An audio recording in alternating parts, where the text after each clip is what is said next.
गुरु का दरस तुझे रीति आसंदा।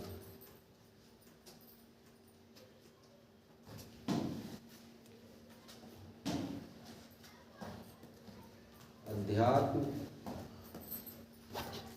की पढ़ाई की शुरुआत गुरु से होती है। जब तक गुरु नहीं तब तक अध्यात्म की खोज नहीं कर सकते। जिन्होंने भी खोजा गुरु के माध्यम से खोजा। गुरु का दर्शन, गुरु का स्पर्शन हम कैसे कर सकते?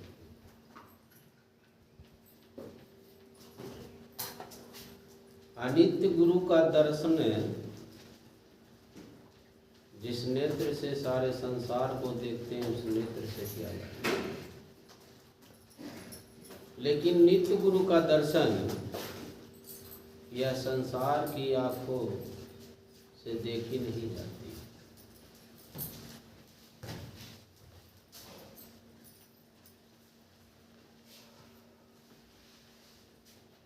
नित्य गुरु का दर्शन अनुभव के आधार पर है।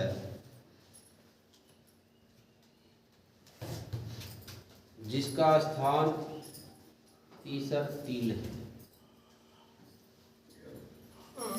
नित्य गुरु का दर्शन तीसर तिल पर जीव को प्राप्त होता है।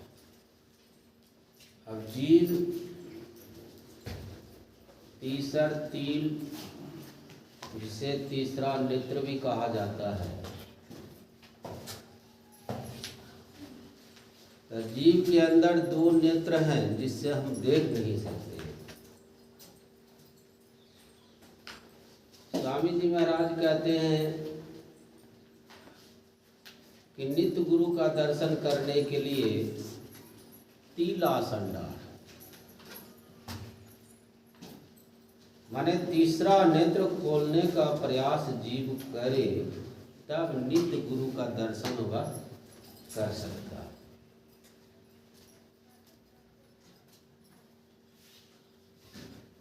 तिल जो शब्द है उसका रूप बाहर भी है अंदर भी है। तिल यह जो पर्व है सावन का, सावन से शुरुआत हो जाता है पर्वों का, और सभी पर्वों में तिल का स्थान होता है। आप तिल भी देखे होंगे,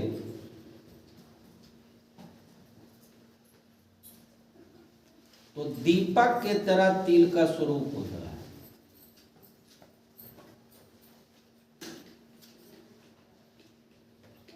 जिसका एक भाग जो ऊपर की तरह होता है दीपक की लौ की तरह होती है।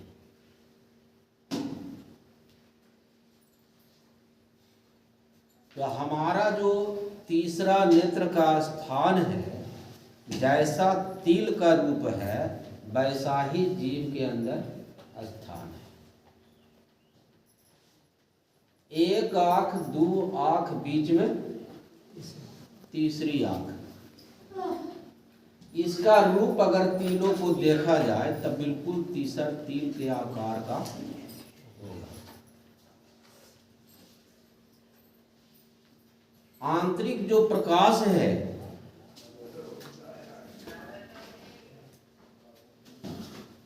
जिसको डिवाइन लाइट कहा,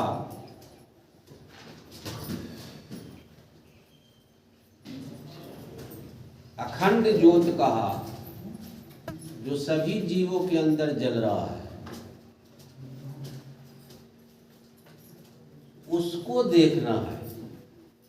उस स्थान पर जा करके हमको देखना है। तो शरीर के सारे क्रियाओं को बंद करना पड़ता है। शरीर का जितना भी फंक्शन हो रहा है संभवतः वह बंद करना पड़ता है। जब तक इसका बंद नहीं होगा तब तक उसका शुरुआत नहीं होगी।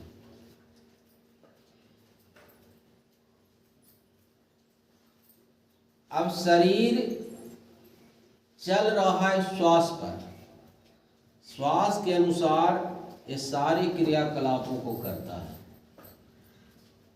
और श्वास होगा बंद तो सारी क्रियाकलाप हो जाएगा क्या? बंद हो जाएगा।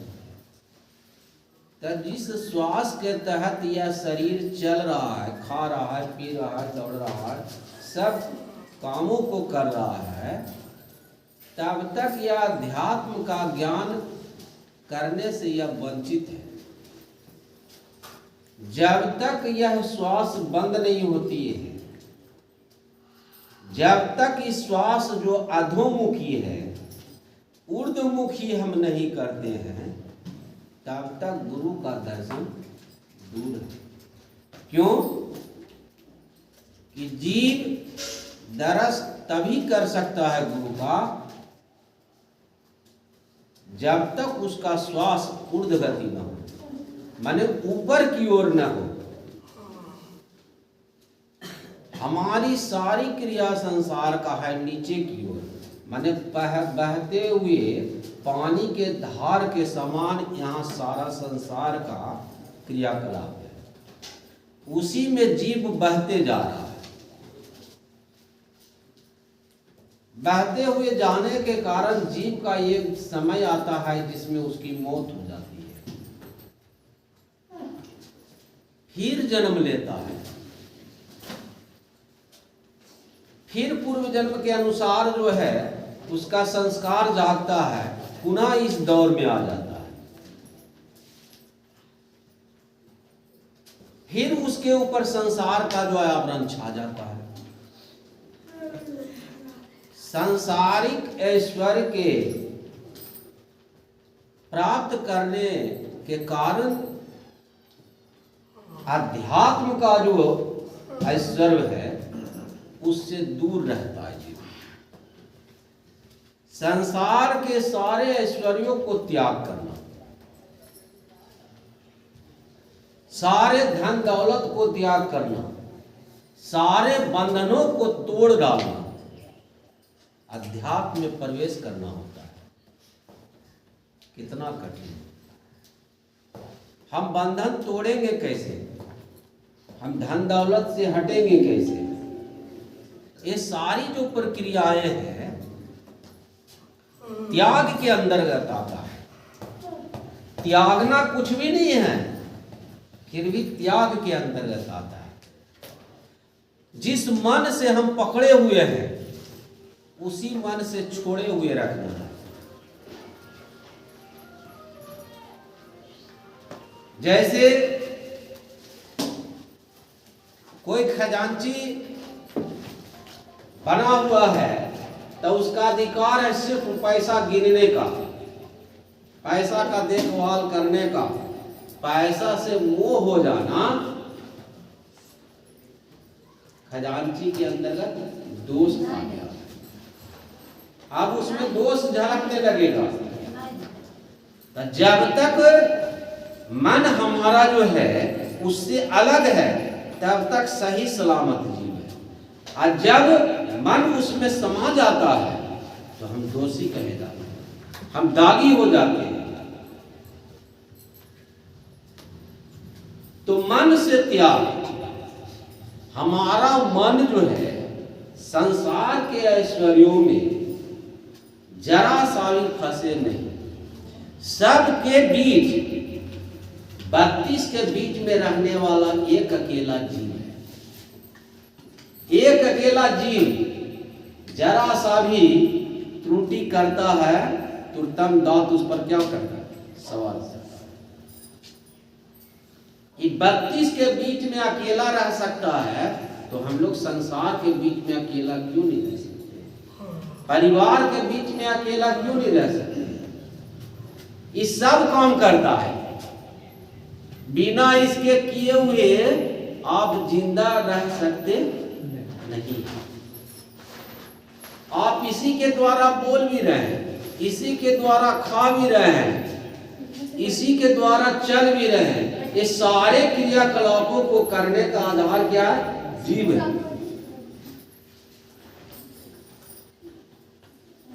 ऐसा समझिए तो विष के बीच में अमृत बसा हुआ है, जिस पर दाग रेत तलक लगता नहीं। थोड़ी सी त्रुटि करते हैं तो इस पर भी तुरंत वार करता है, देरी नहीं करता है। तो यह संसार काल का है, इस काल से हमको बच के रहना। तो काल के अंतर्गत सारी वस्तुएं आ जाती हैं, सारे समाज के लोग आ जाते हैं, सारे पर परिवार के लोग आ जाते हैं, सारा संसार काल अधीनस्थ। हम संसार के अनुसार जरा सा भी आगे बढ़ने का प्रयास करेंगे, काल झपट्टा मार लेगा। तो काल के बीच में दयाल की भाव बना करके रखना। जिस तरह से 32 के बीच में जीव दया रूपी सागर में समाया हुआ रहता है, फिर भी उससे अलग रहता है,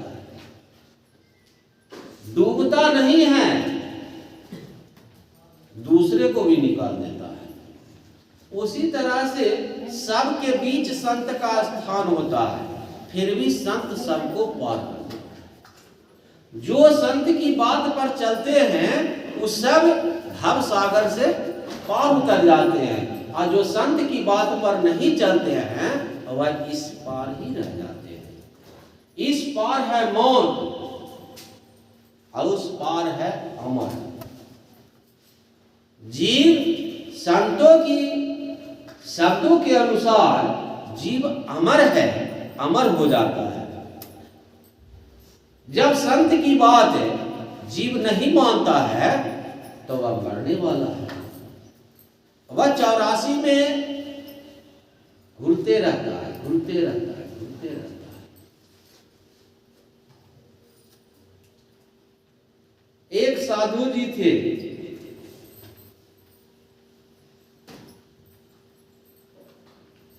जिसका उनका स्थान था।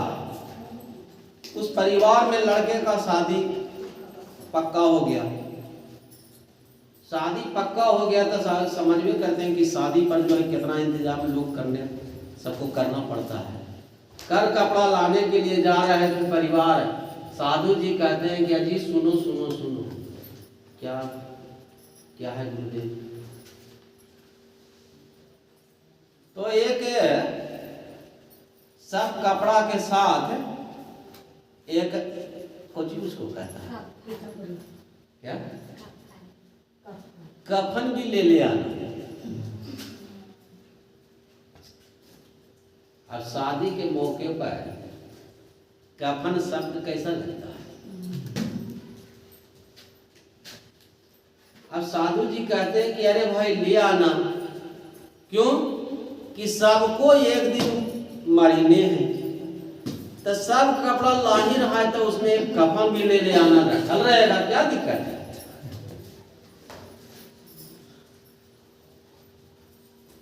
हम लोग पर परिवार में रहने वाले हैं, शुभ काम के समय में उसका नाम ले लिया जाए तो परिवार क्या कहेगा? तो प्रैक्टिकल करने का चीज है, कर सकते हैं।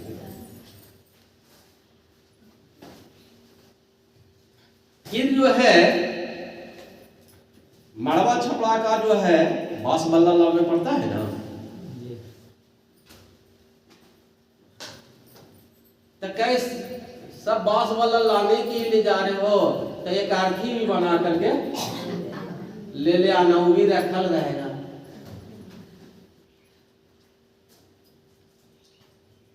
अब साधु जी पर सब भाई रहे कि ऐसे मौके पर इस साधु जी को कुछ लूट ना है, इस तरह की बात कर रहे हैं। कई नदी जब सब काम हो ही रहा है तो एक काम में देरी क्यों? वो भी काम कर लेनी चाहिए, क्योंकि एक दिन सबको मरना निश्चित है। वो भी रखा हुआ रहेगा, क्या दिक्कत है? उसको भी ले आया गया। शादी लड़का और लड़की का हो गया, शादी लड़का लड़की का हो गया, तो लड़का एक रात रहा, दूसरा रात में समाप्त हो गया। साधु जी कहते हैं कि हमने मंगाया था कफन, अब कफन की जरूरत पड़ गई है, उसे ले आओ, इसीलिए ना मैंने कहा था। सब लोग कहने लगे कि साधु जी जब आपको यह पता था कि लड़का शादी होने के बाद मर जाएगा, तो इस लड़की का जिंदगी क्यों आपने बर्बाद किया?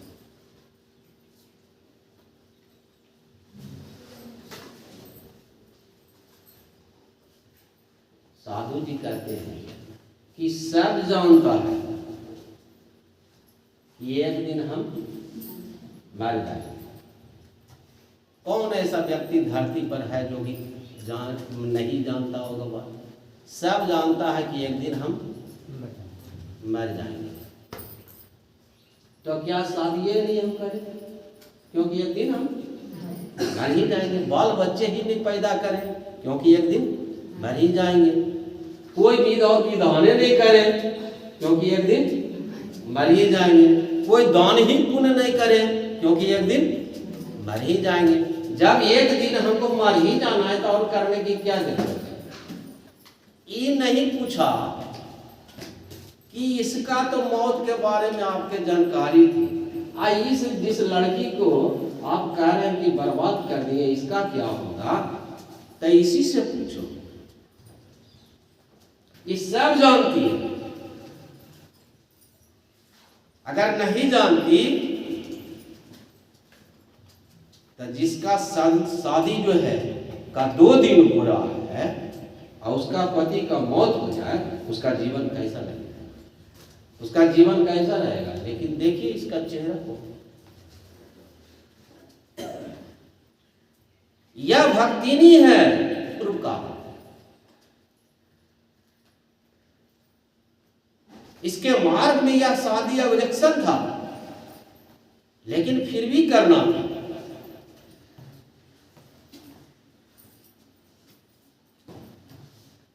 इसकी भक्ति बंधन में ना पड़े, इसलिए स्वतंत्र रहना चाहती है।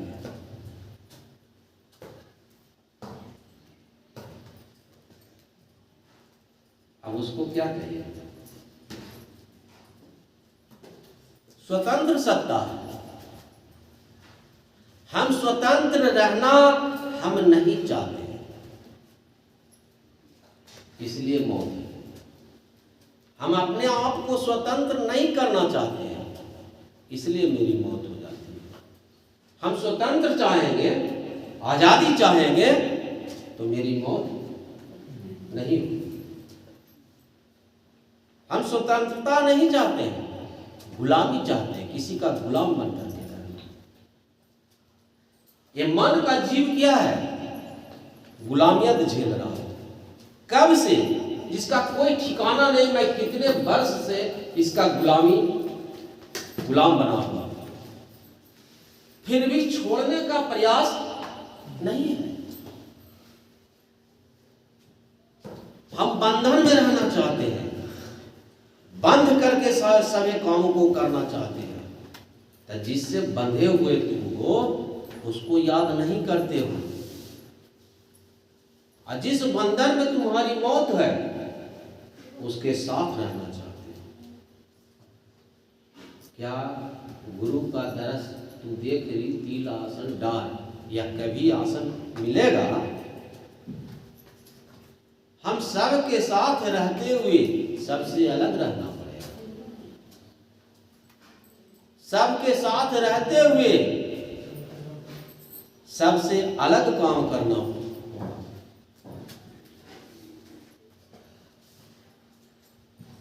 संसार सोता है तो जोगी जागता है, और जब जोगी जागता है तो संसार सोता है। ये क्रिया कौन करेगा?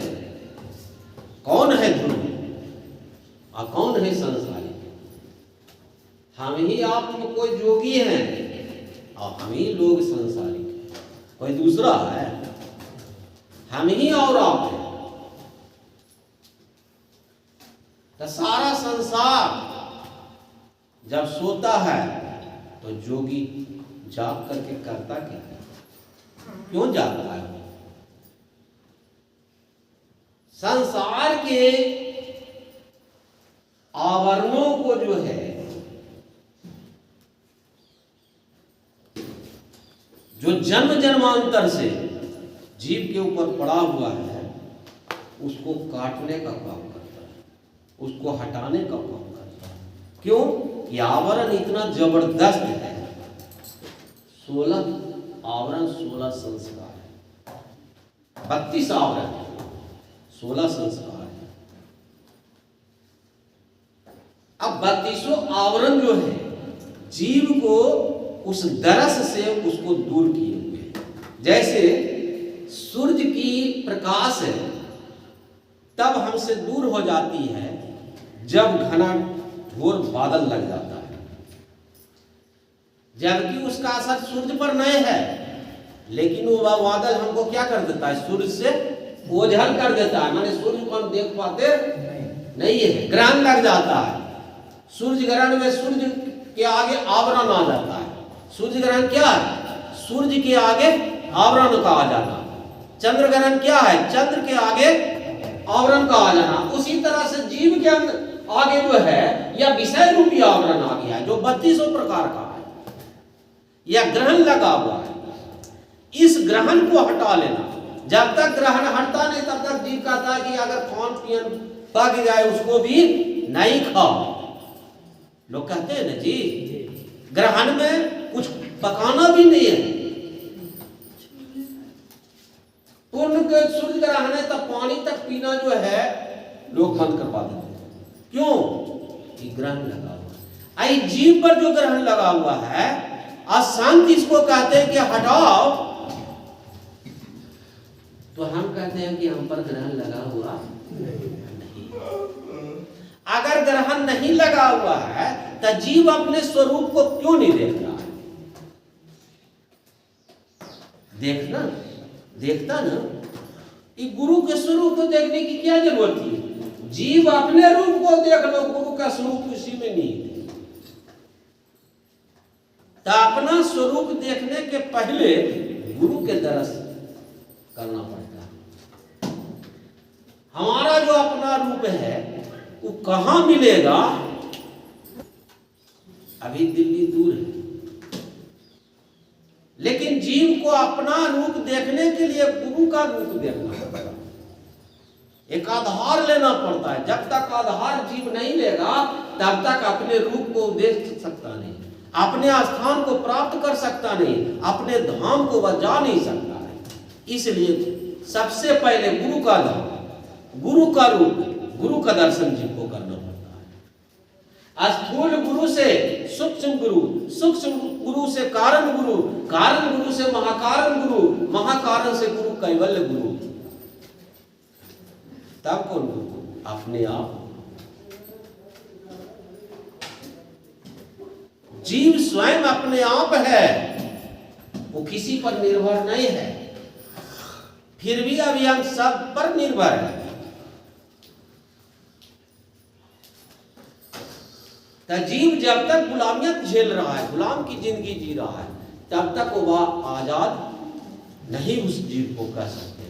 अध्यात्म एक आजादी दिलाने का जरिया है, जिससे तुम आजाद हो सकते हो, सारे विषय से हट सकते हो, सारे जन्म जन्मांतरों का जो खेल है, जिसको खेलते हम और आप आ रहे हैं, वह हट जाएगा।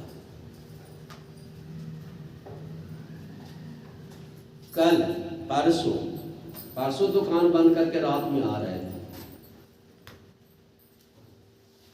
थे तो घर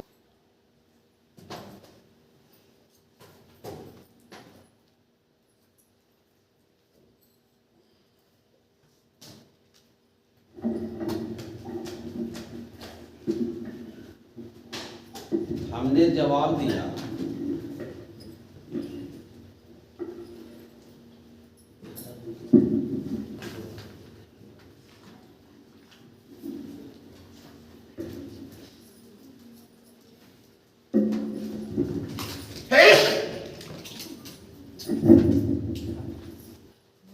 हमने जवाब दिया कि अगर महापुरुष अपने धाम को चले जाने पर अगर इस धाम में नहीं आएंगे तो यह धाम रहेगा।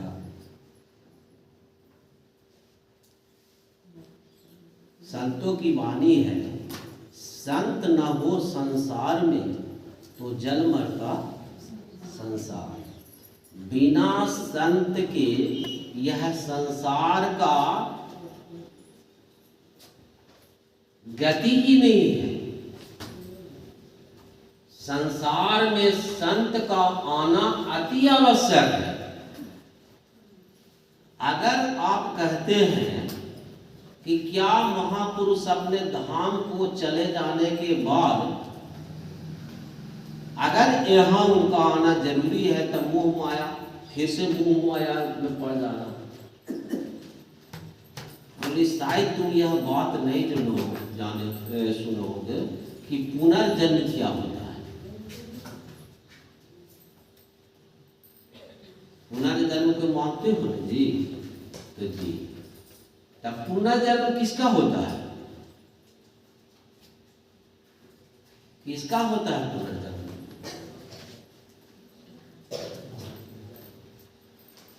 जीव का होता है कि शरीर का होता है? किसका होता है? जीव।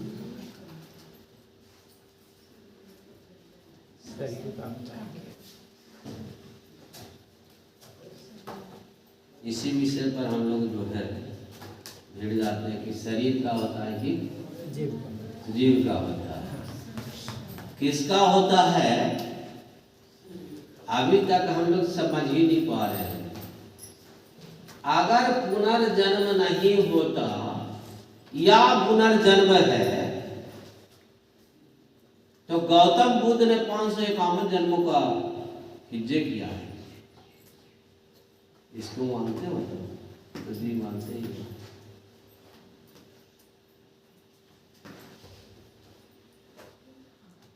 पुनर्जन्म में मिले हुए रहने के कारण ही हमारा आपका मिलन हो रहा है। अगर पूर्व में नहीं मिले हुए होते तो इस जन्म में भी नहीं मिलते। तो हम और आप मिल सकते हो, और जिसको मैंने गुरु वर्ण किया वो हमसे नहीं मिल सकता है। बस सत्ता जो है हमसे दूर ही रहेगा।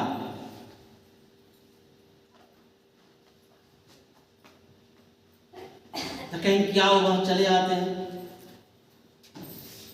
आना उनका जो है कुछ और रूप का होता है, हम लोग का आना कुछ और रूप का होता है। ये हो सकता है जैसे कृष्ण भगवान ने कहा कि हे अर्जुन, तुम प्रकृति के बस में आते हो और हम प्रकृति को बस में करके आते हैं, इतने अंतर है। तब कृष्ण जैसा अवतार संसार कल्याणार्थ आ सकते हैं। तो यह जो बाग लगाया जाता है या जो बगीचा लगाई गई है, तो क्या इसका रक्षा करने वाला क्या आ नहीं सकते? वो आपको विश्वास है कि आपके, हम कल विश्वास नहीं, भरोसे के साथ है। बिना भरोसे के साथ हम नहीं होते हैं। अगर तुम्हारा सबसे पहले चीज है अध्यात्म का, कोई चीज के बारे में जानकारी प्राप्त करने के लिए खोज करने की आवश्यकता है। बिना खोज ले वाद विवादें विश्व कर, बोले बहुत बात, मौन रहे सबकी सह, सूर्य ना हो। वाद विवाद ना हो जाए। हम वाद विवाद के चक्कर में अगर पड़ जाते हैं तो अध्यात्म हमसे दूर हो जाता है। ये चिंतन करने का विषय है। चिंतन करो कि वास्तविक में क्या महापुरुष जो चले जाते हैं उनका आगमन होता